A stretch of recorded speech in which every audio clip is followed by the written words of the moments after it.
Minista muswa wa muhasho wa vhudavhidzano vho-Mondli Vho-Gungubele khou tenda uri tshilengo tsha tholiwa ha bodo ya khasho ya lushaka ya SABC tshi khou vheya SABC fhethu hu si havhuḓi.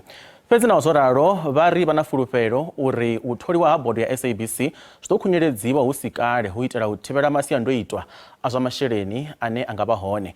Vho-Gungubele vho amba phanḓa ha komiti ya vhudavhidzano phalamenndeni malugana na u kwamea hune ha vha hone siani ḽa u lenga u tholiwa ha bodo ya SABC. Khasho ya lushaka ya SABC aina bodo u bva tshe tshifhinga tsha bodo ya kale tsha u shuma tsha swika magumoni mahola nga ṅwedzi wa Tshimedzi. Izwi zwi to amba uri khasho ya SABC aina vhulanguli vhune ha tea u dzhia vhuḓifhinduleli. Izwi zwi khou sia hu sina mvelaphanḓa kha dziṅwe thandela dza themamveledziso dzine dza tea u ṋewa thendelo nga bodo.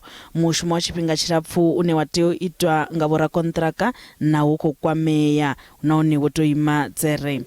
Zwa u lenga u tholwa bodo zwi khou vhangwa nga uri President Vho Ramaphosa vhane vha tea u thola bodo vha ri vho rumelwa maṅwe madzina nṱha he vha themendelwa nga phalamennde.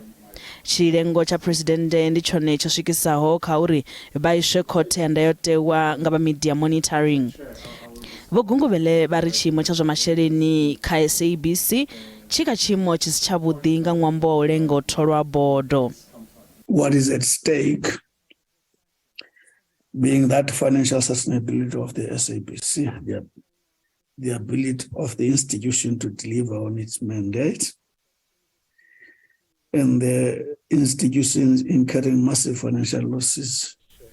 Minista vha ri vha na fulufhelo ḽa uri komiti ya phalamenndeni ya zwa vhudavhidzani i ḓo ṱavhanya u shumana na khaedu dze dza bviselwa khagala nga President Vho Ramaphosa. The biggest wish is that all the processes that are pertaining to the completion of the finalization of the board could be finished on time.